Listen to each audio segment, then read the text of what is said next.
Toledo, Ohio. For most of the 20th century, it was known as the Glass City, home to factory furnaces that produced tableware, automotive, and industrial glass for generations. But the invention of Michael J. Owen's bottle-making machine revolutionized the glass industry, and the factories transitioned from the painstaking handmade work of old-world craftsmen to the rapid-fire reproductions of machines, marking the end of the industrial glassblowers. But the vision of Harvey Littleton and a workshop at the Toledo Museum of Art in 1962 would take glass out of the factories and open a new world for glassblowers as artists, creating an endlessly evolving legacy of glass.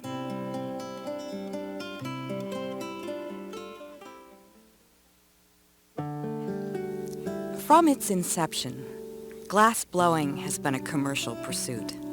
Its products were beautiful to look at, but reflected mass production and marketing strategies over subtlety of form and aesthetic values. Until Harvey Littleton, an artist with a distinguished glass pedigree, began to question the status quo. Harvey came from a very technical background. His dad was Jesse Littleton, who developed Pyrex, and he was kind of the black sheep artist in the family. Harvey wanted to show everybody that you didn't have to be affiliated with a major industry or factory to make art out of glass. That you could build a little box and put it in your garage and run a gas pipe into it and melt glass and make stuff. And that it really should be introduced as a material for artists to use for self-expression. Artists that wanted to work with glass had to be designers, and they would draw pictures of what they wanted made, and the workmen in the factory would make the objects. And his father told him that's what he should do if he wanted to work in glass. He should be a designer for Steuben. But he knew that the designers at Steuben would spend months working on a design, and then the salesman, the Steuben salesman, would decide that it wouldn't sell and it wouldn't get produced. And he thought that frustration was intolerable.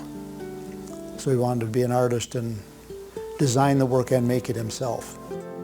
While nurturing his dream of blowing glass, Harvey Littleton took a job teaching ceramics at the Toledo Museum of Art. Otto Whitman was the museum's young and dynamic assistant director, and they developed a good working relationship. Although Littleton eventually went on to teach at the University of Wisconsin, he never forgot his days in Toledo, and after years of trying and failing to secure funding for a glassblowing class, he turned to his old friend Otto Whitman, now director of the Toledo Museum of Art, for help. During the 50s, I went back to Otto for recommendations for things like the Guggenheim or some other grant that I was applying for.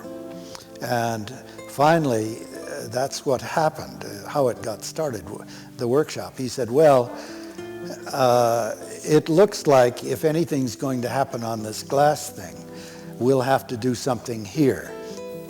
He had a theory that one ought to be able to make glass the same way you make pottery. And I said, well, how are you going to do that? He said, well, I'm going to invite a few of my friends in the pottery business who are teaching pottery, and we're going to come together in the summer, and we're going to try to melt some glass and make some, see if we can't do it. And how about doing it at Toledo? Otto Whitman arranged for the workshop to take place in a garage on the museum grounds. He also contacted Dominick Labino, an old friend, who happened to know a little something about glass. He was an amateur potter, he was an amateur enamelist. He made paper, he had done some painting, he tried everything. And I think Otto simply thought this was something that Nick should do simply because Nick was interested in every kind of artistic pursuit. But Nick was particularly interested in glass. He was vice president and director of research for Johns Manville Fiberglass in Toledo, and he had a knack for problem solving. He held dozens of patents for technical advances in the science of glassmaking, including insulating technology used in the Apollo moon missions and the heat-resistant tiles for the space shuttle. Labino would provide the technology for Littleton's dream. Harvey and I met in Otto Whitman's office. He was energetic, very positive. He had complete faith in himself and what he was doing. Norm Schulman was the ceramics instructor at the Toledo Museum of Art and became the liaison between Otto Whitman and the glassblowers. I felt it was a good thing. I felt educationally it was good. I knew the glass was just a beautiful material, and that if something came of it, it would be well worthwhile. And if nothing came of it, well, you know, it's the old saying, nothing ventured, nothing gained. We cooked up a letter which we wrote to the deans of University of Michigan, University of Indiana, and a number of other schools, inviting my friends to take part in this historic workshop, which we had no idea anything would happen. But we did it anyway. And so their schools sent them to Toledo. Harvey at that time was teaching at the University of Wisconsin. He was teaching ceramics. Clayton Bailey was one of his assistants.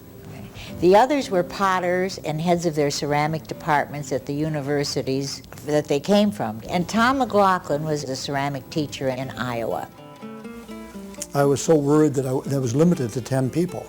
And I was so worried that I wasn't going to get in that I called the museum right then and signed up for it. And then I found out I didn't have to worry because they only got 9 people, and they got the 10th here in Toledo from one of Harvey's former students.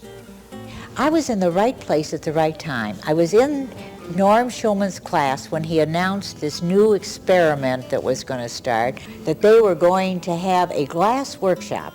And it was only for university teachers, therefore I was not eligible.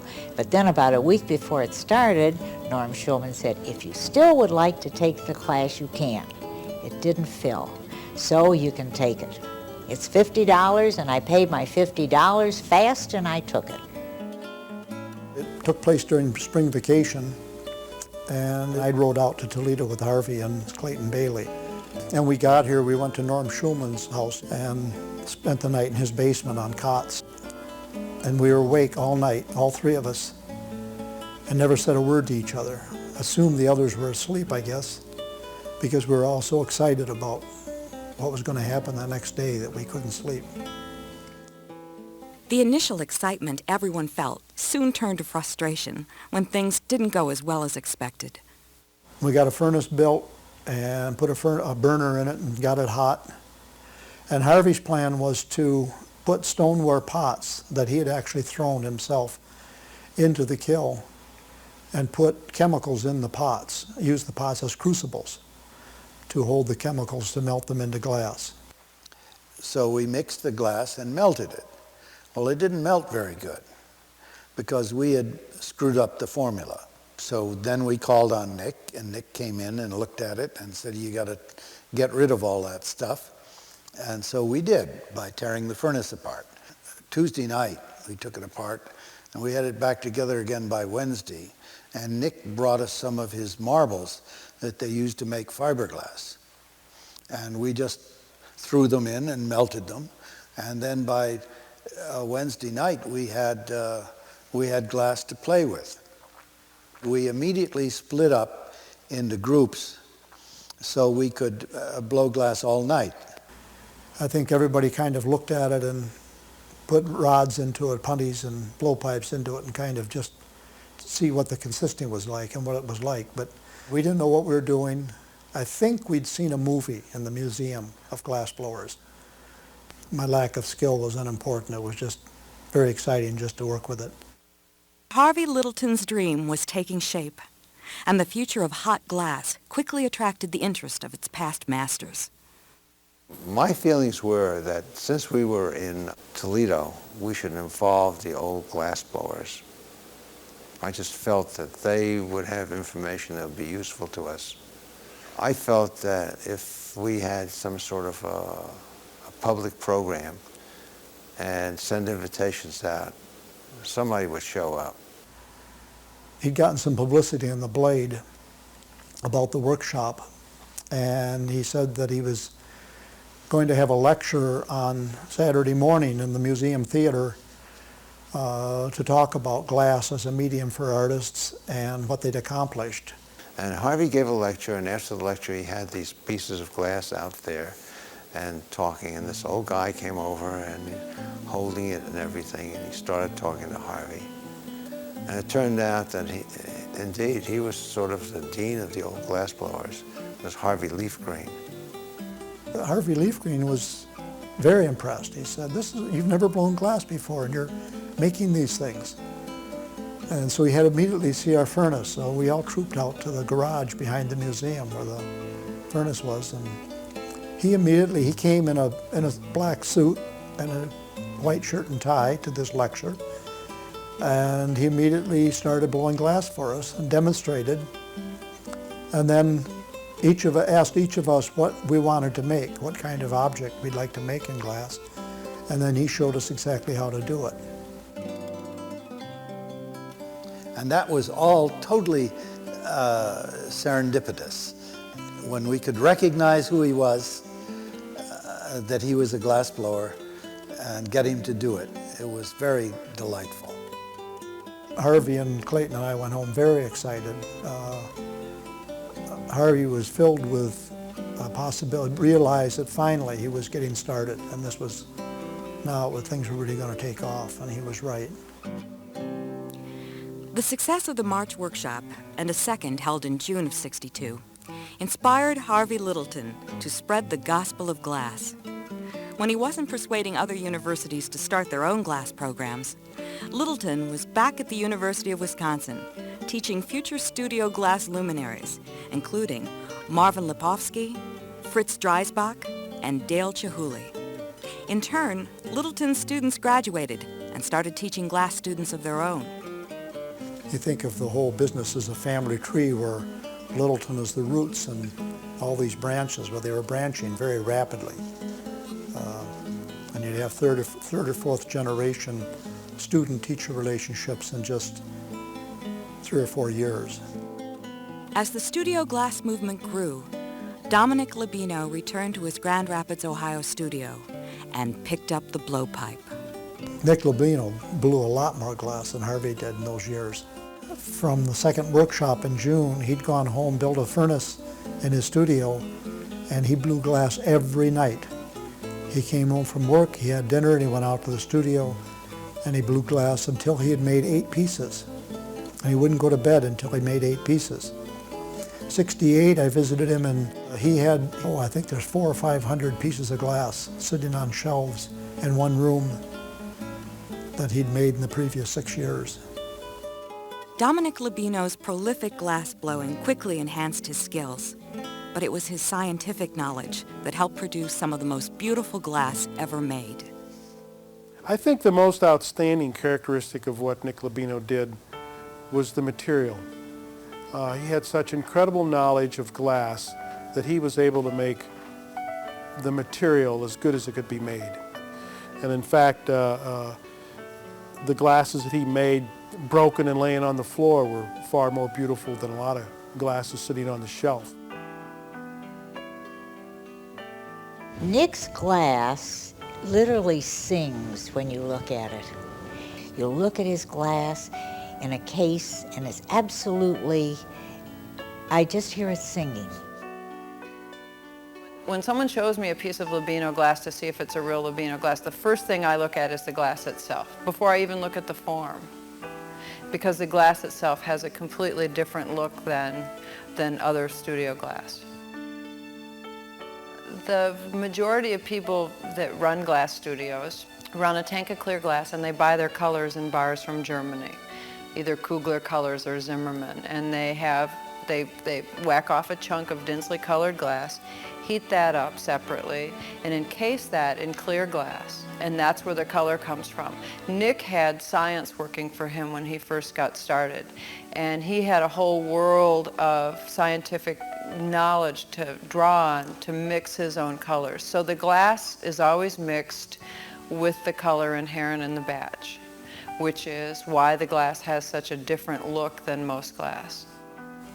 His color was what really set his glass apart. I mean, he had the most gorgeous colors because he was immediately melting from batch, mixing the chemicals to make a particular glass that would utilize one particular colorant: cobalt, copper, silver, gold, whatever.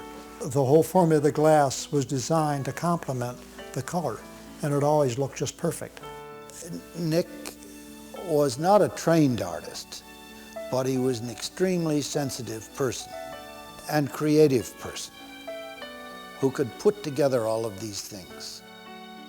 The Emergence series was where he really did his best pieces. They were purely sculpture, and they were dependent on the color developing by the interaction of two layers of glass, two different glasses, one over the other. Those were, I think, quite an achievement. In the years following the '62 workshop, Littleton and Labino became the recognized leaders of the studio glass movement, and their groundbreaking work inspired studio glass artists worldwide.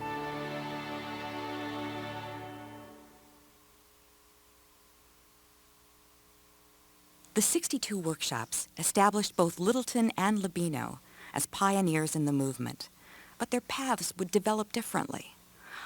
Harvey Littleton would devote many years to education before actively pursuing his own career as an artist. Dominick Labino would concentrate on improving his skills and techniques before taking on a student to carry on his legacy of glass, a student sent to Labino by his old friend, Otto Whitman. Well, I came here in 1975 as an Antioch student on a co-op. I needed a co-op job for 3 months, and Otto Whitman had sent me out here to talk to the Labinos about architectural wrought iron, and they took an interest in me because I wasn't a glass blower or a glass student, and that's initially how I met them. And I started out just being here for 3 months working on iron projects. I think that it was a kind of a relationship that really evolved over a period of time. It wasn't like, oh, you know, here, this is the one. I mean, there wasn't a week that went by that they weren't approached by someone wanting to come here and study. People that already worked in glass, people from Japan that offered to come and like mow the lawn for an opportunity to work with him.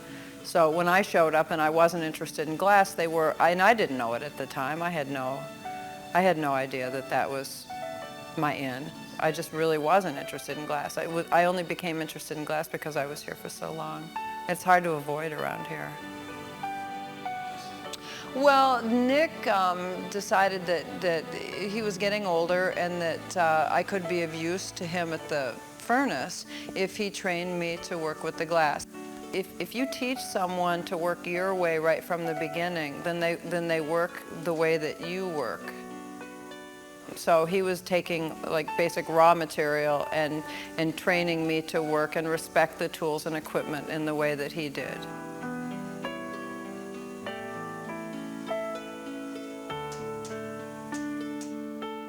He made all of his own tools and equipment for working in the glass. So the annealing ovens, he designed and made those himself. He could weld, he could do machining, fabricating. The tools, I mean, even some of the tools that I use today are Nick's tools that he's made.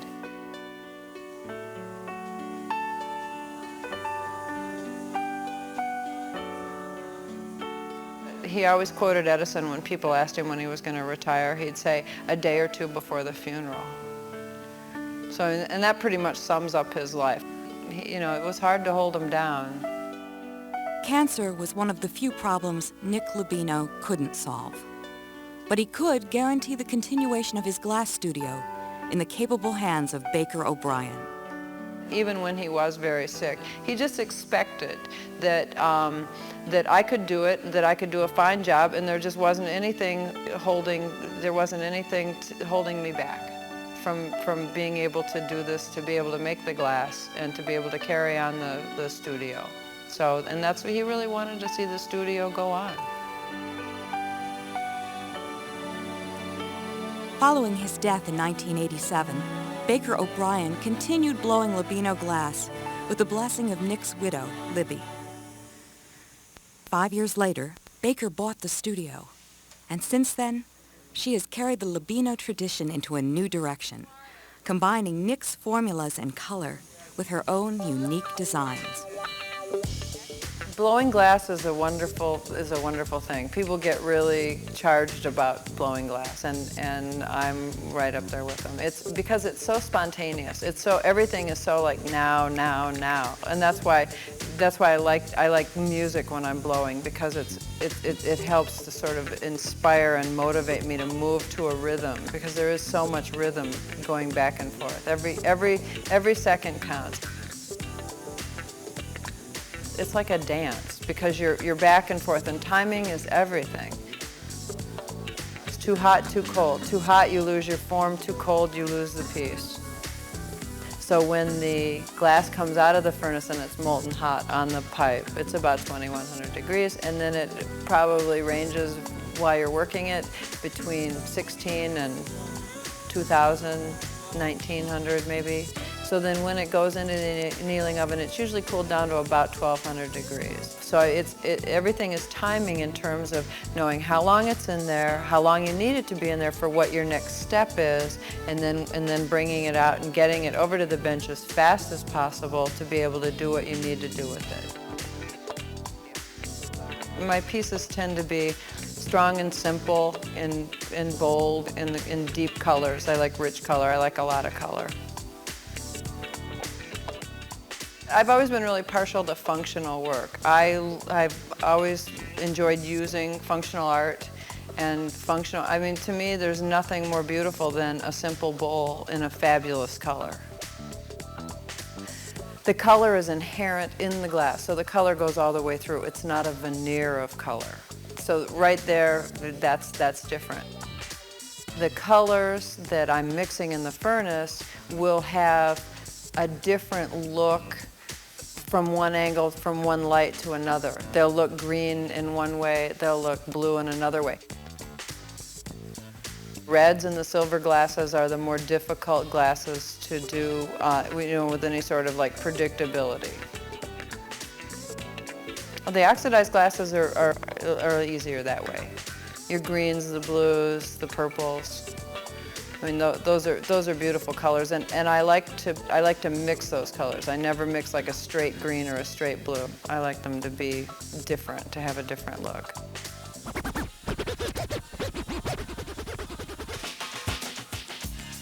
Well, the bowl's a heavy bowl, so it starts out in a form that's basically a bubble because you're introducing air into it, and then the punny's attached when it's at the right consistency, and when the walls are the right thickness, because that's the time that you're introducing the air to it.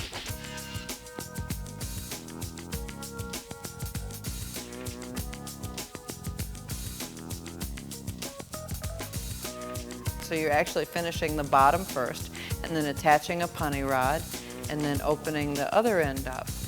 So your shape is predetermined by the shape that it is before you put the punny on it.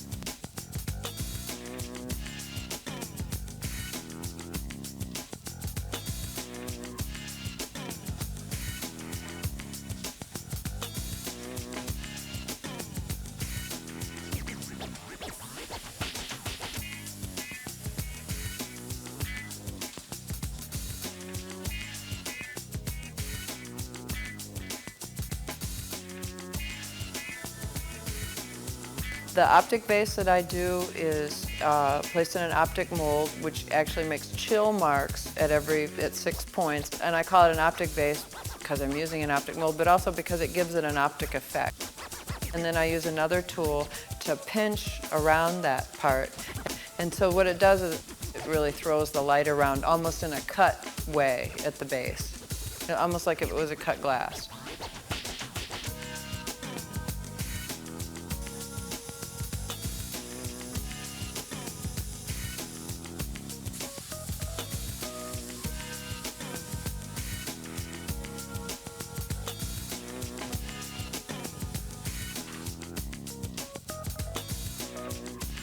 I think each one has a life of its own. A big reason that each one has a life of its own is because it is handmade. I'm the only one that's making my work, so each one has its own personality. I can make 6 of something and each one is going to look a little bit different. I could make 20 of something and they're going to look a lot different. And especially depending on the glass. If the glass is one that I'm using that's very changeable, then they're going to look very different. Well, I run at least one furnace all the time, so I'm always doing something with hot glass. I get more inspired with 3 because I have a palette of glass to choose from. It gives me a broader range of what I can do when I've got 3 furnaces. Running 3 furnaces is very expensive. So I mean, it's not a really cost-effective way to make glass, what I do.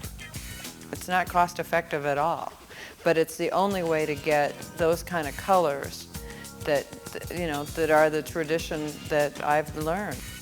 And it's if I was told that I couldn't do this anymore and that I can't make this kind of glass anymore, I think I'd do something else.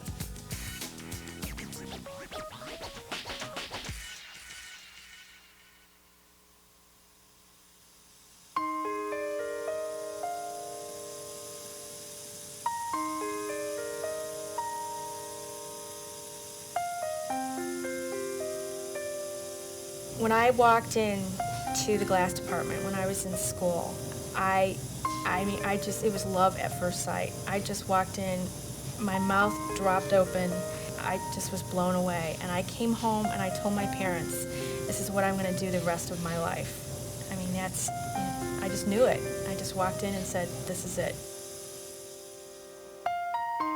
Recognized nationwide, Sean Messenger creates lush floral landscapes in glass, inspired by nature and the great Impressionist painters.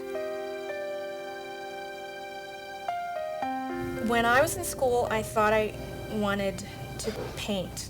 I went in to the studio and I hated it. I hated oil painting. I hated the smell of turpentine. I couldn't wait to get out. And I think I just sort of turned my glass into painting.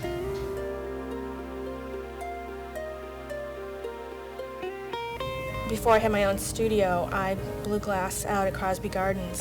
The doors would be open when it was hot, so I would watch all the trees blossom and all of the flowers bloom. And I think I've always done this with my work. I've kind of looked around my environment and picked up ideas from that.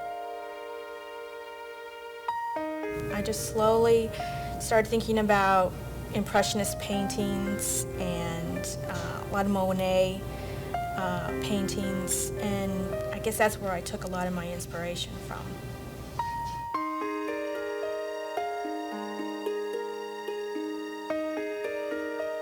Sean Messenger shares her Toledo studio with her husband, Jack Schmidt, renowned for his one-of-a-kind sculptures of metal, cut glass, and blown glass. It's difficult for 2 people working in glass to work together and be doing different things. But I really appreciate what she's making. I mean, the form has to be right or the piece is just not strong. And even if you make that form over and over again, there's still subtle differences. And getting it just right makes the piece sing.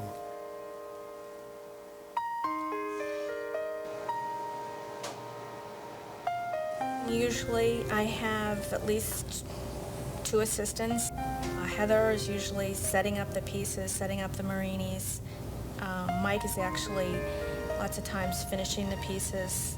I'm sort of in the middle, back and forth, telling her what to do, telling Mike what to do. And I'm picking up all of the color that actually makes the piece.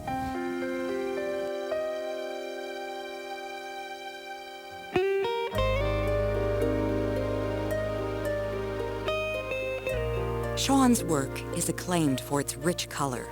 She uses powders, canes, rods, and chips of glass, as well as dozens of colorful, handcrafted composites called morinis. Well, a morini comes from the Italian techniques. It's layers of glass, several different colors, layer them over each other. You put them on hot, and it's sort of like dipping it in a candle, making it bigger and bigger. It's the same process, only it's sort of reverse.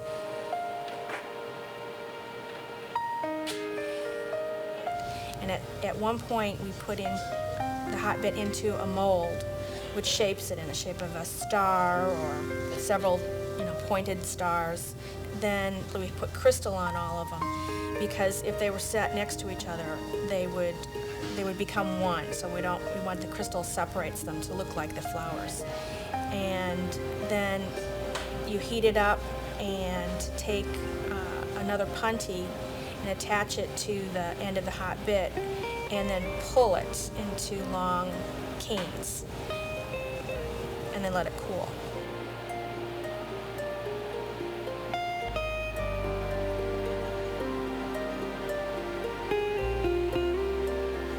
When we pull the morinis, we also try to make them different sizes, because flowers in nature would be different sizes.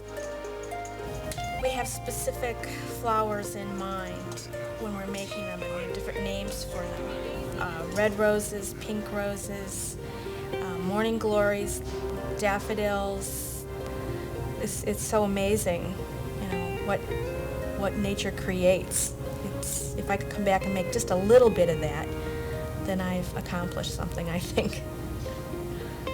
Once it's cool, then all the pieces, they're cut up into small individual pieces using a pair of nippers, and you just sit there and click, click, click away at all of them to make them into all the individual morinis.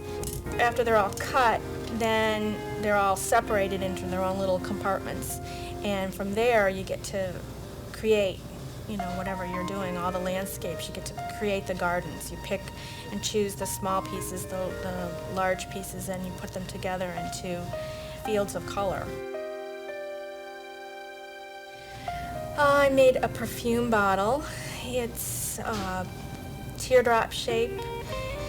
It's got little bouquets of flowers around it. The daisy, the yellow daisy, and the other one is actually the hippie daisy, we call it. It's yellow and orange. People collect perfume bottles, collect them and have vast collections of perfumes. Other people collect them and just put them on their dressers. They like to, as a decorative piece. First we start with the background color.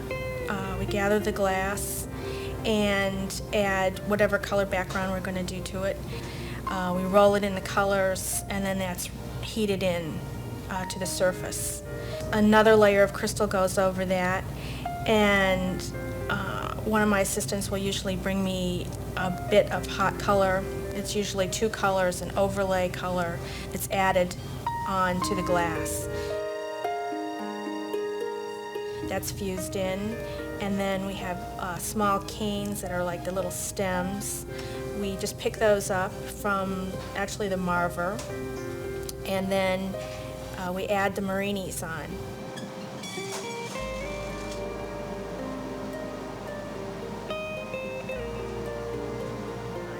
And all of those are fused into the surface. There's another layer of crystal that goes on after that, and then from there is when I start blowing and shaping the piece.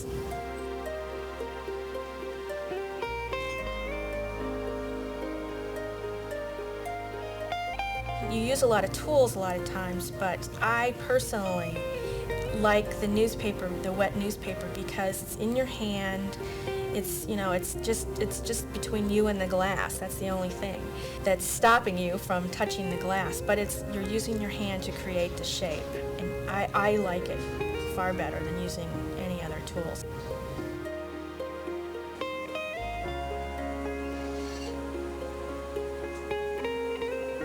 One of the things that influences me to a great extent from Sean, is her constant enthusiasm about working with the material.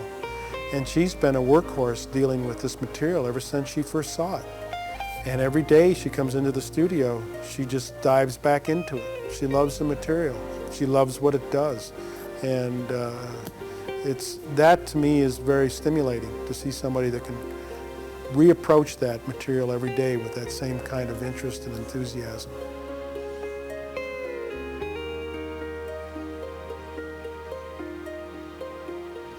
There's just sort of a magical thing that goes on when you're blowing glass. I can't imagine doing anything else. There's so many things about it that are so incredible, and every day I kind of discover something new. It's just a lot of fun and a lot of excitement that goes on in my life, so I can't imagine doing anything else.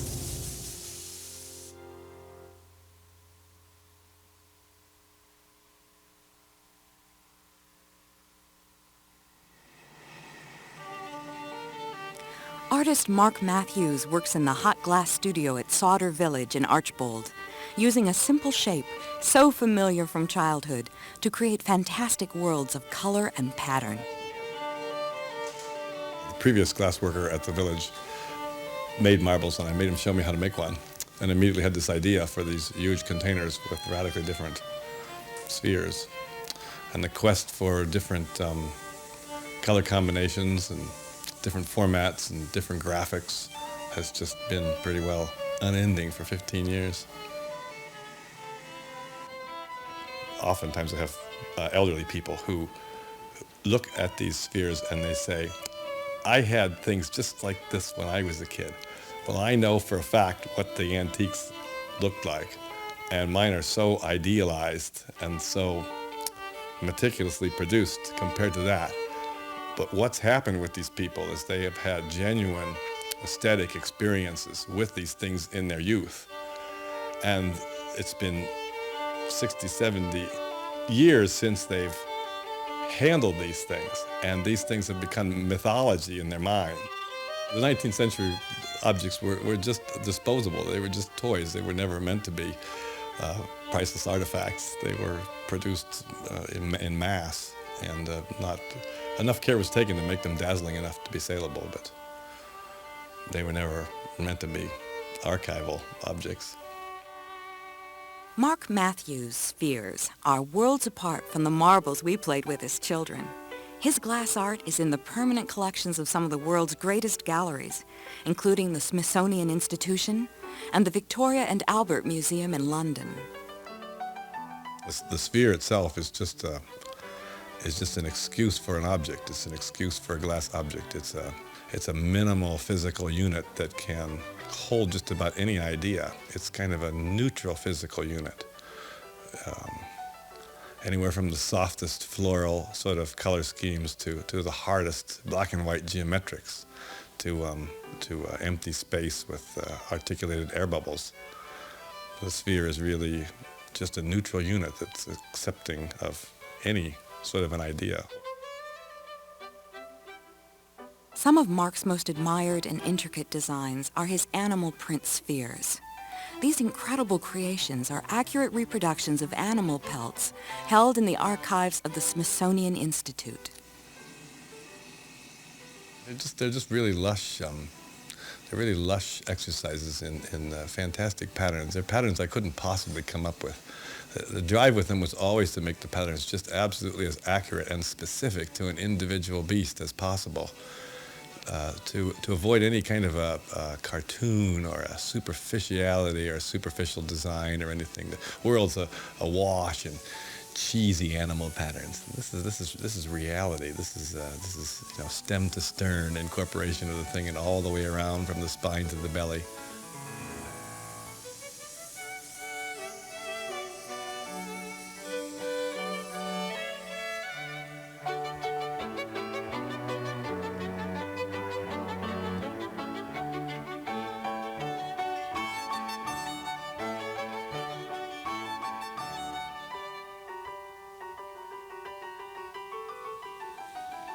I had the idea for a marble with a reversing twist onion skin kind of a pattern. Onion skin is a term used for antique marbles that have tiny flecks of colored glass caught between the layers of the clear, often with a white background to reflect the transparent color.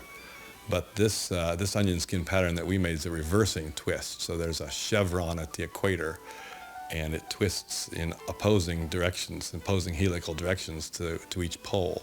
I had 5 different transparent colors that ranged from sort of an orangish red through like a bluish purple, with everything in between.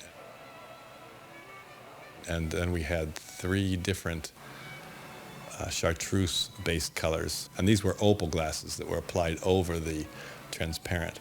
And the transparent were applied over the enamel white. And then the last step was to put on the aventurine green, sort of a green glittery glass. It's very emeraldy in color, with flecks of mica make the reflections.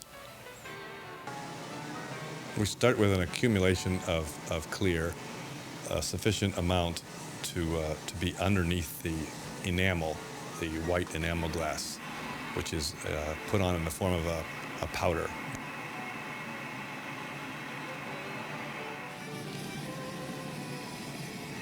A layer of hot clear is put over that, and the heat from that layer of clear is used to pick up the first layer of frit, which is all the transparent pinks and lavenders and that one orange.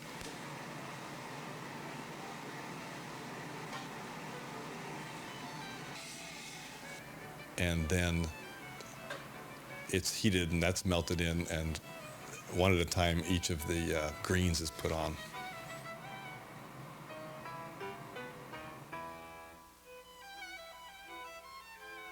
There's a control of exactly which colors are chosen and exactly the size of the chunks of color used. But other than that, there is a sort of a randomization. What ends up at the equator on a particular sphere there's a happenstance aspect to that.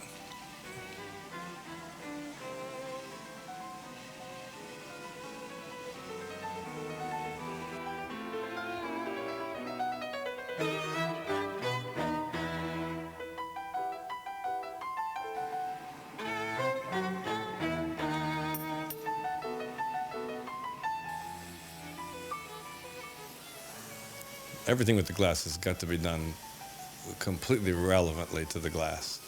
The glass is really telling me what to do. I have to respond to it. I can only do with it what it will have done to it.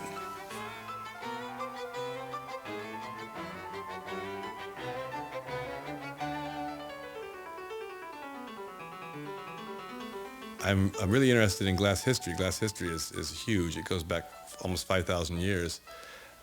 And to a studio glass artist oriented like I am, it seems like this whole huge history of glass is sort of a playground. So you can pick and choose and recombine and learn to think in all these different major techniques. Mark's fascination with history takes physical form in a special piece created from a remnant of the glass industry's illustrious past. The actual mold for this is actually an original Libby mold. It's an iron mold that makes a small diamond impression about the size of the tip of your index finger.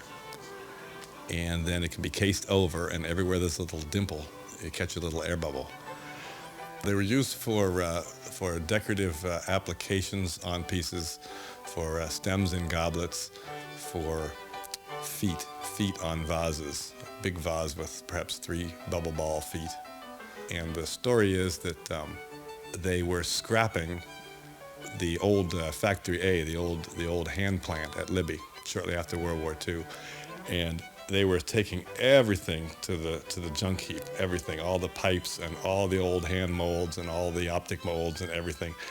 And Sid Hagdahl, who was the head of the furnace department, he managed to scrape together 2 or 3 pallets of these antique molds and stash them under furnaces that were under his jurisdiction, and that's how any of them still exist. We're going to make a series of spheres that are probably about 1 5/8 inches in diameter in a gold ruby pink glass. To make this pink bubble sphere, I'll take a very small gather, perhaps the size of your little finger, very white hot, and drool it down into this mold. The biggest trick is entering the mold, because the mold has such a small orifice to get the glass down through to that little indentation pattern. Then it has a sort of a stem to it before it gets to the ID of it, where the actual diamond pattern is. And that stem going down there will have some chill marks on it. And so in order not to have a froth of unsightly bubbles that don't relate to the bubbles in perfect rows, I will fire polish that little shaft and then let that cool off. And then I'll get a second layer of the pink glass over that, and that's when I'll catch the air. Everywhere there's a little dimple, I'll catch a little bubble. Then I'll form the sphere. So these are done one at a time, one after another, each one on a separate rod.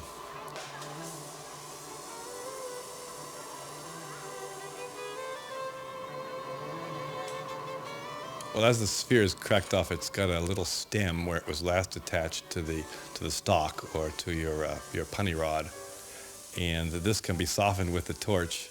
And there's a little bit of crud there from the tooling that needs to be gathered up with the shears and pulled off. Also, that mass has got to be removed so that what's left can be incorporated into the sphere with the finishing tool. Mark Matthews' work incorporates 1 part history and 1 part sculpture in a molten recipe that produces breathtaking treasures destined to be admired for generations. And I like the idea of extremely durable objects. There's something about it.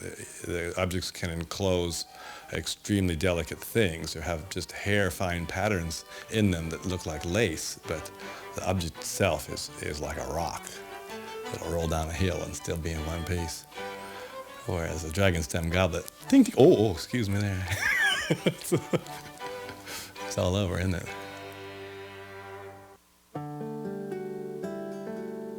The studio glass movement has spread rapidly in infinite directions. Since that first workshop in Toledo in March of 1962, the choice of what to make has been placed firmly in the hands of the artist, passed down from industry and passed on to us. You can't compare glassblowers from industry to us. The skill to blow glass as an artist is the skill to make each experience a richer one, to make each form better. Whereas the skill of a man in a factory is to make each piece the same as the one before, because that's what the factory is selling. You know, if they've got a bubble in the stem, they've got a bubble the same size in every stem. Whereas we don't do that.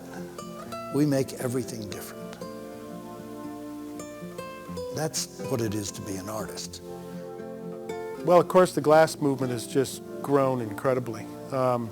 It's unbelievable how many people are making glass now.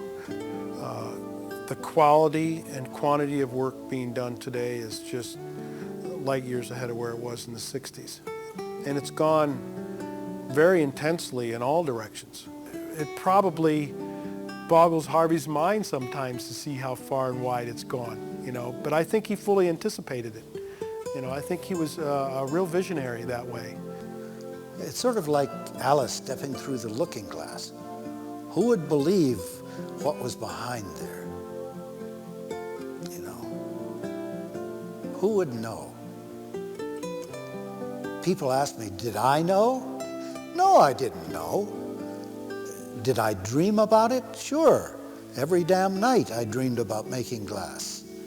What could be made.